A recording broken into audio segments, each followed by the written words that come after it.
Hi hello friends, ನಮಸ್ತೆ. Welcome back to Meena Raj channel. ನಿನ್ನೆ ವಿಡಿಯೋನ ನಾನು ಇವತ್ತು ಅಪ್ಲೋಡ್ ಮಾಡ್ತಾ ಇದ್ದೀನಿ. ನಿನ್ನೆ ನನಗೆ ಕೆಲಸ ಮುಗಿಸ್ಕೊಂಬಂದು ದೇವಸ್ಥಾನಕ್ಕೆ ಹೋಗಿ ಹಾಗೆ ಮನೇಲಿ ಅಡುಗೆ ಮಾಡೋ ಅಷ್ಟರೊಳಗೆ ತಡ ಆಗಿತ್ತು. ಎಡಿಟಿಂಗ್ ಮಾಡ್ಕೊಳ್ಳೋದಕ್ಕೆ ಆಗಿರಲಿಲ್ಲ. ಸೊ ಇವತ್ತು ನಾನು ಎಡಿಟಿಂಗ್ ಮಾಡಿಕೊಂಡು ನಾನು ವಿಡಿಯೋನ ಅಪ್ಲೋಡ್ ಮಾಡ್ತಾ ಇದ್ದೀನಿ.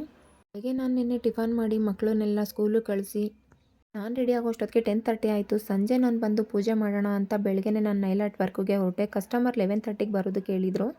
ನೈಲ್ ಆರ್ಟ್ ಹೇಗೆ ಬಂದಿದೆ ಅನ್ನೋದನ್ನು ನಾನು ಶಾರ್ಟ್ ವೀಡಿಯೋದಲ್ಲಿ ಅಪ್ಲೋಡ್ ಮಾಡಿದ್ದೀನಿ. ಹೋಗಿದ ತಕ್ಷಣ ವರ್ಕ್ನ ಸ್ಟಾರ್ಟ್ ಮಾಡಲಿಲ್ಲ. ಒಂದು ಹಾಫ್ ಆನ್ ಅವರ್ ಕೂತ್ಕೊಂಡು ಫಸ್ಟು ಮಾತಾಡಿದ್ವಿ. ಯಾವ ಥರ ವರ್ಕ್ ಬೇಕು, ಯಾವ ಥರ ಡಿಸೈನ್ ಬೇಕು ಅಂತ ಡಿಸ್ಕಷನ್ ಮಾಡ್ಕೊಂಡ್ವಿ. ಅವರು ಫಸ್ಟ್ ಟೈಮ್ ನೈಲ್ ಆರ್ಟ್ ವರ್ಕ್ನ ಮಾಡಿಸ್ಕೊತಿರೋದ್ರಿಂದ ಅವ್ರು ತಿಳ್ಕೊಂಡಿದ್ದು 5 ಮಿನಿಟ್ಸಲ್ಲಿ ನೈಲ್ ಆರ್ಟ್ ವರ್ಕ್ ಮುಗಿಯುತ್ತೆ, ನಾರ್ಮಲ್ ಜೆಲ್ ಪಾಲಿಷ್ ಥರ ಇರುತ್ತೆ ಅಂತ. ಬಟ್ ಇಷ್ಟೊಂದು ಪ್ರೊಸೀಜರ್ ಎಲ್ಲ ಇದೆ ಅನ್ನೋದು ಅವ್ರಿಗೆ ಐಡಿಯಾ ಇರಲಿಲ್ಲ. 2 ಅವರ್ಸ್ 3 ಅವರ್ಸ್ ಆಗುತ್ತೆ ಅಂದಾಗ ಅವ್ರು ಸ್ವಲ್ಪ ಎಕ್ಸೈಟ್ಮೆಂಟ್ ಆಗು ಇದ್ರ ಜೊತೆಗೆ ಇಷ್ಟೊತ್ತು ಟೈಮ್ ಹಿಡಿಯುತ್ತಾ, ಇಷ್ಟೊಂದು ಪ್ರೊಸೀಜರ್ ಇದೆಯಾ ಅಂತ ಸಹ ಶಾಕ್ ಆದರು. ಕಸ್ಟಮರ್ ಹತ್ರ ಅವ್ರಿಗೆ ಯಾವ ಥರ ನೈಲ್ ಆರ್ಟ್ ವರ್ಕ್ ಬೇಕು ಅಂತ ತಿಳ್ಕೊಂಡು ನಾನು ವರ್ಕ್ನ ಸ್ಟಾರ್ಟ್ ಮಾಡಿದೆ. ಅವ್ರಿಗೆ ಫಸ್ಟ್ ಟೈಮ್ ನೈಲ್ ಆರ್ಟ್ನ ಮಾಡಿಸ್ಕೊತಾ ಇರೋದ್ರಿಂದ ಹಾಗೆ ಅವರು ಹಾಸ್ಪಿಟ್ಲಲ್ಲಿ ವರ್ಕ್ ಮಾಡೋದ್ರಿಂದ ಎಕ್ಸ್ಟೆನ್ಷನ್ನ ಹಾಕಿಸ್ಕೊತೀವಿ ಅಂತ ಹೇಳಿದ್ರು. ಬಟ್ ಅವರು ಹಾಸ್ಪಿಟ್ಲಲ್ಲಿ ವರ್ಕ್ ಮಾಡ್ತಾ ಇರೋದ್ರಿಂದ ಜಾಸ್ತಿ ದಿನ ನೈಲ್ ಆರ್ಟ್ನ ಅವರು ಇಟ್ಕೊಳ್ಳೋ ಆಗಿರಲಿಲ್ಲ. ಫಂಕ್ಷನ್ಗಂತ ಒಂದು ವಾರ ಮಾತ್ರನೇ ಅವರು ನೈಲ್ ಆರ್ಟ್ನ ಟೆಂಪ್ರವರಿ ನೈಲ್ ಆರ್ಟ್ನ ಚೂಸ್ ಮಾಡಿದ್ರು ಅಂತ. ನಾನು ವರ್ಕ್ನ ಸ್ಟಾರ್ಟ್ ಮಾಡಿದೆ. ಅಲ್ಲಿ ಫಸ್ಟು ಒಬ್ಬರಿಗೆ ಅಂತ ನೈಲ್ ಆರ್ಟ್ ಪ್ಲಾನ್ ಆಗಿತ್ತು, ಆಮೇಲೆ ಇಬ್ಬರಿಗೆ ಅಂತ ಗೊತ್ತಾಯಿತು. ಇಬ್ರಿಗೂ ನೈಲ್ ಆರ್ಟ್ ಮುಗಿಸೋ ಅಷ್ಟೊತ್ತಿಗೆ 4 ಅವರ್ಸ್ ಆಗೋಯಿತು. ಇಬ್ಬರು ಸೇಮ್ ಸಿಮಿಲರ್ ಡಿಸೈನ್ನೇ ಚೂಸ್ ಮಾಡಿದರು. ನೈಲ್ ಆರ್ಟ್ ಬಗ್ಗೆ ಹೇಳೋದಾದರೆ, ಜೆಲ್ ಪಾಲಿಷ್ನ ಬಂದು ನಾವು ನೈಲ್ನ ಕಟ್ ಮಾಡ್ಕೊಳ್ಳೋದಕ್ಕೆ ಇಷ್ಟ ಇಲ್ಲ, ಇರೋ ನೈಲ್ಗೆ ನಾವು ಒರಿಜಿನಲ್ ಗ್ರೋತ್ ಇದೆಯಾ ಅದೇ ನೈಲ್ಗೆ ನಾವು ಪಾಲಿಷ್ನ ಹಾಕಿಸ್ಕೋತೀವಿ ಅನ್ನೋದಾದರೆ ನಾವು ಜೆಲ್ ಪಾಲಿಷ್ನ ಚೂಸ್ ಮಾಡ್ಬೋದು. ಇವ್ರಿಗೆ ನೈಲ್ ಗ್ರೋತ್ ಇರೋದಿಲ್ಲ ಅಂಥವ್ರು ಎಕ್ಸ್ಟೆನ್ಷನ್ನ ಚೂಸ್ ಮಾಡ್ಬೋದು, ಇಲ್ಲ ಪಾಲಿ ಜೆಲ್, ಅಕ್ರಾಲಿಕ್, ಬಿಲ್ಡರ್ ಜೆಲ್ನ ಚೂಸ್ ಮಾಡ್ಬೋದು. ಅಕ್ರಾಲಿಕ್ ಆದರೆ 1.5 ಮಂತ್ವರೆಗೂ ಇರುತ್ತೆ. ಅದನ್ನು ಪರ್ಮನೆಂಟ್ ನೈಲ್ ಆರ್ಟ್ ಅಂತ ಸಹ ಕರಿತೀವಿ. ಪಾಲಿಜೆಲ್ ಮತ್ತು ಅಕ್ರಾಲಿಕ್ ಎರಡೂ ಇವಾಗ ಟ್ರೆಂಡಲ್ಲಿದೆ. ನೈಲ್ ಆರ್ಟಲ್ಲಂತೂ ಕ್ರಿಯೇಟಿವಿಟಿ ಅಂತ ಹೇಳ್ಬೋದು. ತುಂಬಾ ಡಿಫ್ರೆಂಟ್ ಟೈಪ್ಸ್ ಆಫ್ ಡಿಸೈನ್ಸ್ನ ಕ್ರಿಯೇಟ್ ಮಾಡ್ತಾ ಇದ್ದಾರೆ.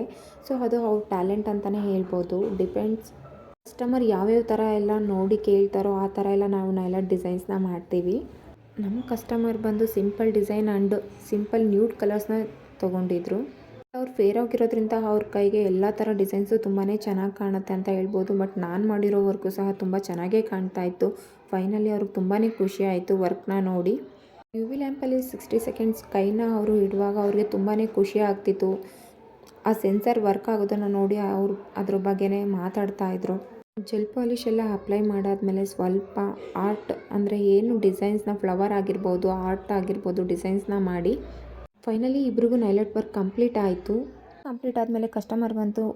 ಅವ್ರ ನೈಲ್ನ ನೋಡ್ಕೊಂಡು ತುಂಬಾ ಖುಷಿಯಾಗಿ ಅವರೇ ಡಿಫ್ರೆಂಟ್ ಟೈಪ್ಸಲ್ಲಿ ವೀಡಿಯೋಸ್ನ ಮಾಡ್ಕೊತಾ ಇದ್ರು ಅವ್ರ ಮೊಬೈಲ್ಗಳಲ್ಲಿ. ಮುಗಿಸ್ಕೊಂಬಂದು ಫ್ರೆಶ್ ಅಪ್ ಆಗಿ ದೇವಸ್ಥಾನಕ್ಕೆ ಹೋಗಿ ಬರೋ ಅಷ್ಟೊತ್ತಿಗೆ 6:30 ಆಗೋಯಿತು. ದೇವಸ್ಥಾನದಲ್ಲಿ ಇವತ್ತು ಸಂಕಷ್ಟ ಚತುರ್ಥಿ ಇರೋದ್ರಿಂದ ತುಂಬಾ ರಶ್ ಇತ್ತು. ತುಂಬಾ ಹೊಟ್ಟೆ ಹಸಿತಿತ್ತು. ಬೇಗ ಅಡುಗೆ ಮಾಡ್ಕೊಳ್ಳೋಣ ಅಂತ ಮಜ್ಜಿಗೆ ಸಾರನ್ನ ಮಾಡೋಣ ಅಂದ್ಕೊಂಡು ಈರುಳ್ಳಿನ ಸುಟ್ಕೊತಾ ಇದ್ದೀನಿ. ಮಜ್ಜಿಗೆ ಸಾರು ಮಾಡೋದಕ್ಕೆ ತುಂಬ ಸಿಂಪಲ್ ಇಂಗ್ರೀಡಿಯೆಂಟ್ಸ್ ಇರುತ್ತೆ. ಈರುಳ್ಳಿನ ನಾನು ಸುಟ್ಕೊಂಡಿದ್ದೀನಿ. ಬೆಳ್ಳುಳ್ಳಿ, ಮೆಂತ್ಯ ಮತ್ತು ಒಣಮೆಣ್ಸಿನ್ಕಾಯಿನ ನಾನು ಡ್ರೈ ರೋಸ್ಟ್ ಮಾಡ್ಕೊತಾ ಇದ್ದೀನಿ. ಇದರೊಳಗಡೆ 1-2 ಪೀಸ್ ಈರುಳ್ಳಿ ಸಹ ರೋಸ್ಟ್ ಮಾಡ್ಕೊತಾ ಇದ್ದೀನಿ.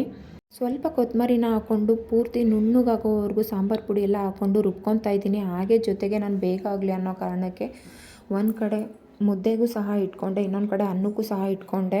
ಜಾಸ್ತಿ ಮುದ್ದೆ ಮಾಡುವಾಗ ಮಾತ್ರ ತಪ್ಪಲಿಲಿ ಮಾಡ್ಕೊತೀನಿ. 1-2 ಮುದ್ದೆ ಮಾಡ್ಕೊಳ್ವಾಗ ನಾನು ಬಾಣಲಿಲೇ ಮಾಡ್ಕೊತೀನಿ, ಬೇಗ ಆಗುತ್ತೆ ಅನ್ನೋ ಕಾರಣಕ್ಕೆ. ಹುರಿದಿಟ್ಕೊಂಡಿರೋ ಅಂಥ ಇಂಗ್ರೀಡಿಯೆಂಟ್ಸ್ನೆಲ್ಲ ಹಾಕ್ಕೊಂಡು ನಾನು ರುಬ್ಕೊತಾ ಇದ್ದೀನಿ. ನೀವು ಬೇಕು ಅಂದರೆ ಕಾಯಿ ಸ್ವಲ್ಪ ಆ್ಯಡ್ ಮಾಡ್ಕೊಬೋದು. ನಾನು ಒನ್ ಟೈಮ್ ಸಾರಿಗೆ ಅಂತ ಕಾಯಿನ ಹಾಕ್ಕೊಂಡಿಲ್ಲ. ಖಾರ ಪೂರ್ತಿ ಪೇಸ್ಟ್ ಥರ ಸಾಫ್ಟಾಗಿ ರುಬ್ಕೋಬೇಕು. ಒಗ್ಗರಣೆಗೆ ಎಣ್ಣೆ ಕಾಯೋದಕ್ಕೆ ಇಟ್ಬಿಟ್ಟು ಇದಕ್ಕೆ ಸ್ವಲ್ಪ ಸಾಸಿವೆ, 1-2 ಪೀಸ್ ಈರುಳ್ಳಿನ ಹಾಕ್ಕೊಂಡು ಫ್ರೈ ಮಾಡ್ಕೊಳ್ಳಿ. ನುಗ್ಗೆ ಸಾರಿಗೆ ಬೇಕಂದರೆ ನೀವು ಸಾಂಬಾರು ಸೌತೆಕಾಯಿನೂ ಹಾಕ್ಬೋದು. ಹಾಗೆ ಹುರುಳಿಕಾಳು ಇಲ್ಲ ಕಡಲೆಕಾಳನ್ನ ಸಹ ಹುರಿದ್ಬಿಟ್ಟು ಹಾಕ್ಕೊಬೋದು ಕುದೀತಾ ಇರೋ ಟೈಮಲ್ಲಿ. ಆವಾಗ ಸಾರು ತುಂಬ ಚೆನ್ನಾಗಿರುತ್ತೆ. ನಂಚ್ಕೊಳ್ಳೋದಕ್ಕೂ ಸಹ ಕಾಳಿರುತ್ತೆ. ನಾನಿವತ್ತು ಏನೂ ಹಾಕ್ಕೊಳ್ದೆ ಹಾಗೆ ಪ್ಲೈನಾಗೆ ಸಾಂಬಾರನ್ನ ಮಾಡ್ಕೊತಾ ಇದ್ದೀನಿ. ನಮ್ಮ ಮನೇಲಿ ಕಡಲೆಕಾಳ್ದು ಪಲ್ಯ ಇತ್ತು, ಆ ಕಾರಣಕ್ಕೆ ಖಾರನ ಮಿಕ್ಸ್ ಮಾಡಿ ಚೆನ್ನಾಗಿ ಕುದಿಯೋದಕ್ಕೆ ಇಟ್ಕೊಂಡಿದ್ದೀನಿ. ಒಂದು ಕುದಿ ಬರೋವರೆಗೂ ಚೆನ್ನಾಗಿ ಕುದಿಸ್ಕೋಬೇಕು. ಇದಕ್ಕೆ ಸ್ವಲ್ಪ ಅರಶಿನ ಹಾಗೆ ರುಚಿಗೆ ಬೇಕಾಗಿರೋಷ್ಟು ಉಪ್ಪು, 1 ಸ್ಪೂನ್ ತುಪ್ಪ ಸಹ ಆ್ಯಡ್ ಮಾಡ್ಕೊತಾ ಇದ್ದೀನಿ. ಇದರಿಂದ ತುಂಬಾ ಟೇಸ್ಟ್ ಇರುತ್ತೆ. ಇಲ್ಲೇ ಖಾರ ಚೆನ್ನಾಗಿ ಕುದಿ ಬಂದಮೇಲೆ ನಾನು ಮಜ್ಜಿಗೆನ ಅದಕ್ಕೆ ಆ್ಯಡ್ ಮಾಡ್ಕೊತಾ ಇದ್ದೀನಿ. ಮೊಸರು ನಾನು ಒಂದು ಗ್ರೈಂಡ್ ಮಿಕ್ಸಿನ ನಾನು ರುಬ್ಕೊಂಡಿದ್ದೀನಿ. ಅದರಿಂದ ಪೇಸ್ಟ್ ಥರ ನೀಟಾಗಿ ಬರುತ್ತೆ. ಖಾರದ ಜೊತೆಗೆ ನಾವು ಮಜ್ಜಿಗೆನ ಆ್ಯಡ್ ಮಾಡಿದ್ಮೇಲೆ ಸೋಟಲ್ಲಿ ನಾವು ಕೈ ತಿರುಗಿಸ್ತಾನೆ ಇರಬೇಕು. ಇಲ್ಲಾಂದರೆ ಮಜ್ಜಿಗೆ ಮತ್ತು ಸಾಂಬಾರ್ದು ಅದೇನು ಖಾರ ಇರುತ್ತೆ ಅದು ಮಿಕ್ಸ್ ಆಗೋದಿಲ್ಲ, ಒಡಕ್ಲು ಆಗುತ್ತೆ. ಆವಾಗ ಅಷ್ಟು ಟೇಸ್ಟ್ ಇರೋದಿಲ್ಲ. ಮಜ್ಜಿಗೆ ಜೊತೆಗೆ ಖಾರ ಮಿಕ್ಸ್ ಆಗಿದ ತಕ್ಷಣ ಹೊಡ್ಕೊಳ್ಳೋಕೆ ಸ್ಟಾರ್ಟ್ ಆಗುತ್ತೆ. ಅದಕ್ಕೆ ನಾವು ಒಂದು ಕುದಿ ಬರೋವರೆಗೂ ನಾವು ಕೈ ಆಡಿಸ್ತಾನೇ ಇರಬೇಕು ಸಾರಲ್ಲಿ. ಆವಾಗ ಮಾತ್ರ ಸಾರು ತುಂಬ ಟೇಸ್ಟಿ ಆಗಿರುತ್ತೆ ಅಂತ ಹೇಳ್ಬೋದು. ಹೊಡ್ಕೊಳ್ಳೋದು ಇಲ್ಲ, ಸಾಂಬಾರು ಚೆನ್ನಾಗಿರುತ್ತೆ. ಮನೇಲಿ ಸಾಂಬಾರು ರೆಡಿ ಆಗಿದೆ. ಸಣ್ಣ ಉರಿಲಿ ಇನ್ನೊಂದು 5 ಮಿನಿಟ್ಸು ಇದನ್ನು ಕುದಿಯೋದಕ್ಕೆ ಇಟ್ಕೊಂಡು ನಾವು ಮುದ್ದೆ ಮಾಡ್ಕೊಳ್ಳೋದಕ್ಕೆ ಸ್ಟಾರ್ಟ್ ಮಾಡ್ಕೊತಾ ಇದ್ದೀನಿ.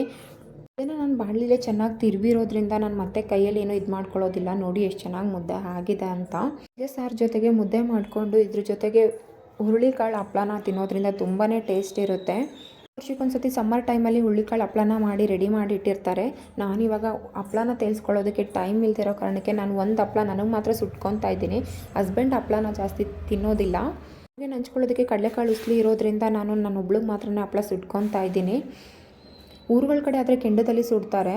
ಸೊ ನಾನು ಒಬ್ಳಿಗೆ ಇವಾಗ ತೇಲ್ಸ್ಕೋಬೇಕು ಅಂದ್ಬಿಟ್ಟು ನಾನು ಸಹ ಒಲೆ ಮೇಲೆ ಹೀಗೆ ಸುಟ್ಕೊತಾ ಇದ್ದೀನಿ. ಕೆಂಡದಲ್ಲಿ ಸುಡೋದಾದರೆ ಇನ್ನೂ ಸ್ವಲ್ಪ ಜಾಸ್ತಿನೇ ಟೇಸ್ಟ್ ಇರುತ್ತೆ, ತುಂಬ ಚೆನ್ನಾಗಿರುತ್ತೆ. ಅದ್ರ ಫ್ಲೇವರ್ ಸಹ ಚೆನ್ನಾಗಿರುತ್ತೆ. ಥ್ಯಾಂಕ್ ಯು ಫ್ರೆಂಡ್ಸ್, ನನ್ನ ಎಲ್ಲ ವೀಡಿಯೋಗಳಿಗೂ ಸಪೋರ್ಟ್ ಮಾಡಿ. See you the next blog.